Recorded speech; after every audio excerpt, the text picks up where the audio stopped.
ABP news सर्वसामान्य जनतेचं खुलं व्यासपीठ। एकदा शब्द दिल्यानंतर तो पूर्ण करण्याचा आमदार लहामटे यांचा निर्णय असतो। जसे हरिश्चंद्राने स्वप्नात राज्यदान केले, त्याच हरिश्चंद्र नगरीतील विद्यमान कार्यसम्राट आमदार किरण लहामटे यांनी एकदा शब्द दिला तर तो पूर्ण करेल हे आपले परम कर्तव्य समजून ते काम करत असतात। मात्र राजकीय नेत्यांना हे पचनी पडत नाही। आपले राजकारण हे बंद पडू नये, त्यामुळे ते लोकप्रतिनिधी यांच्या कामाबाबत नाराज दिसतात। तर गेल्या काही दिवसात अगस्ती सहकारी साखर कारखाना असो किंवा आक्रोश मोर्चा असो, जिथे जिथे व्यासपीठ मिळेल तेथे तेथे विरोधक मात्र त्यांच्यावर वैयक्तिक टीका टिप्पणी करतात। तालुक्यातली जनता सुद्धा झोपलेली नाही। कुणीतरी मोठ्या प्रमाणात आम्ही निवडून दिलेल्या लोकप्रतिनिधींच्या भरोशावर आम्ही झोपलेलो नाही, आम्ही सुद्धा जागे आहोत हे दाखवण्याकरता खरं तर आपण आज इथं आलेलो आहोत। मग आता ही आपली भूमिका। दुसऱ्या बाजूने प्रचंड मताने मधुभाऊ आपण ज्यांना निवडून पाठवलं त्यांनी असेंब्लीत ते मांडायला पाहिजे, ते मांडत नाहीत।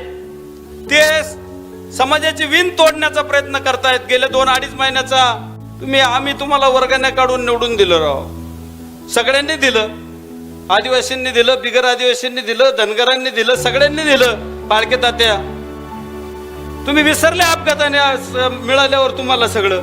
तुम्ही इथं येऊन सरळ बोलायच्या ऐवजी तुम्ही दमदाटीची भाषा करायला लागलात। तुमचं हे काम नाही। सांगितलं तसं राजीनामा द्यायची वेळ आली तरी राजीनामा द्या, इकडं तिकडं भटक्या कुत्र्यासारखे फिरू नका। एवढेच नव्हे तर डबल ढोलकी वाजू नका असा त्यांचा कालचा मित्र त्यांना व्यासपीठावर सल्ला देखील देतात। तर 3 महिन्यानंतर पुन्हा पक्षात शरद पवार आणि अजित पवार गट असे गट निर्माण झाल्याने अनेकांना ही संधी चालून आली। त्यामुळे जो उठेल तो आपल्या नेत्याला धोबीपछाड करू लागला आहे। तरी पण संयम, शांतता हे 2 गुण सध्या आमदार लहामटे यांनी अंगीकारले आहेत। आक्रमक असलो तरी आता सध्या कामातून उत्तर देणे हीच आपली ओळख असल्याचे त्यांनी म्हटले आहे। करा निंदा कुणी करा वांदा, काम करत राहणे हाच आमचा धंदा। निवडणुका डोळ्यासमोर येऊन ठेपल्याने अनेकांना आरोप प्रत्यारोप करण्याची सवय लागली आहे। त्यांच्या आरोपांना उत्तर देणे हे माझे काम नव्हे, तर विकासाच्या कामातून सर्वसामान्य जनतेला न्याय देणे व ज्या जनतेने मला विजयी केले आहे त्या जनतेला मला विकासाच्या माध्यमातून कामे करत असताना 5 वर्षाच्या कार्यकाळामध्ये जो विकासाचा आलेख उंचावला जाईल त्यातून माझ्या कामाचे स्वरूप त्यांना पाहायला मिळेल असे त्यांचे मत आहे। अकोले तालुक्यात 2019ची निवडणूक अतिशय चुरशीची झाली आणि नवा इतिहास देखील घडला। माजी मंत्री राहिलेले मधुकर पिचड आणि त्यांचे सुपुत्र वैभव पिचड यांच्या 40 वर्षाच्या सत्तेचा अकोल्याच्या मतदारांनी सुरुंग लावला आणि राष्ट्रवादीचा नवा चेहरा डॉक्टर किरण लहामटे यांना मताधिक्याने विजयी केले। अकोल्यातील अनेक रखडलेले कामे त्यांनी मार्गी लावले, पण विजयामध्ये त्यांच्यासोबत त्या काळामध्ये सर्व तालुक्यातील तरुणाई बरोबर होती। तर सर्व राजकीय नेत्यांचे व्यासपीठ हे 40 वर्षाच्या राजकारणातील मंडळींकडे होते। तेव्हापासूनच लहामटे यांना तरुणाईबद्दल मोठ्या प्रमाणात आस्था होती। मात्र राजकीय नेत्यांनी सत्ता परिवर्तनानंतर डॉक्टर किरण लहामटे यांच्या अजित पवार गटात जाण्याचा निर्णय घेतला। त्यामुळे आलेले राजकीय नेते जरी बरोबर असले तरी त्यांच्यावर तेवढा त्यांचा विश्वास आहे किंवा नाही, मात्र सर्वसामान्य जनतेशी त्यांची आजही नाळ जोडलेली आहे।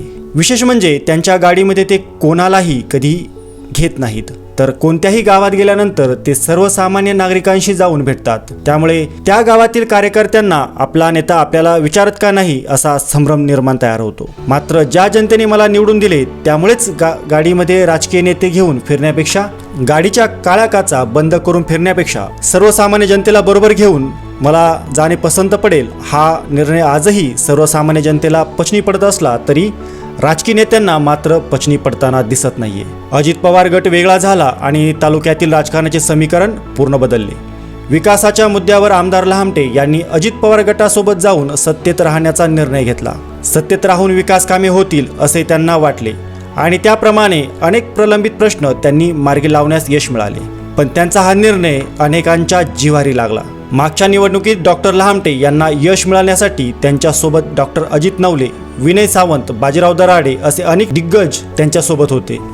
पण आमदार लहामटे हे अजित पवार गटात गेल्यानंतर ह्या सर्व मंडळींचा रोष हा उघडपणे आमदार लहामटे यांच्यावर आला। हे दिग्गज मंडळी आणि अनेक कार्यकर्ते हे त्या क्षणापासून आमदार लहामटे यांच्यावर नाराज झाले आणि नाराज एवढे झाले की आज त्यांचे विरोधक बनले आहेत।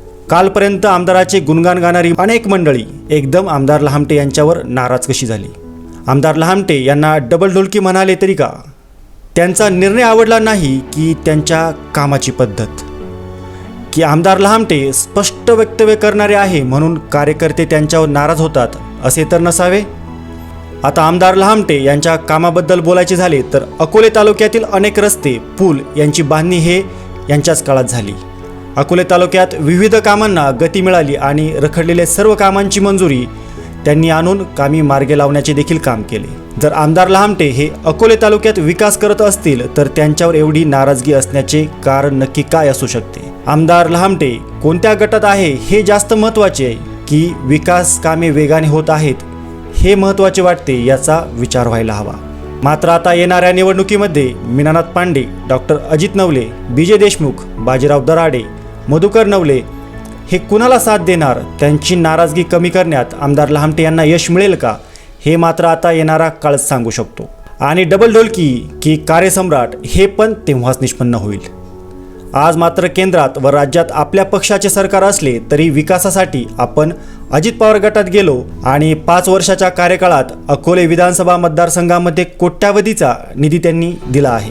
विधानसभा निवडणुकीत देखील त्यांनी या मतदारसंघातून जनतेला आवाहन केले व आमचे नेते शरदचंद्रजी पवार आणि अजितदादा पवार यांच्या नेतृत्वावर विश्वास ठेवून सर्वसामान्य जनता युवकांशी मला विजयी केले. माझा जनतेवर विश्वास असून युवक आजही माझ्या पाठीशी आहे. ज्यांना काही आरोप करायचे आहे त्यांना आरोप करू द्या. आरोप करताना मात्र वैयक्तिक आरोप कधीही सहन करणार नाही. जशास तसे उत्तर देण्याची आपली तयारी आहे असे आवाहन देखील त्यांनी केले आहे. मात्र गेल्या 3 महिन्यांपासून राज्यात ट्रिपल इंजिन सरकार निर्माण झाले तेव्हापासून मात्र अकोल्यातील विरोधात सत्ताधारी लोकप्रतिनिधींवर आरोप प्रत्यारोप करत आहेत. मात्र हे आरोप प्रत्यारोप निवडणुका डोळ्यासमोर ठेवून केले जात आहेत का? आणि त्यांना आशीर्वाद नक्की कुणाचा आहे असा सवाल देखील व्यक्त होऊ लागला आहे. AVP न्यूजसाठी डॉक्टर विश्वासराव आरोटे, कळसुबाई शिखरावरून.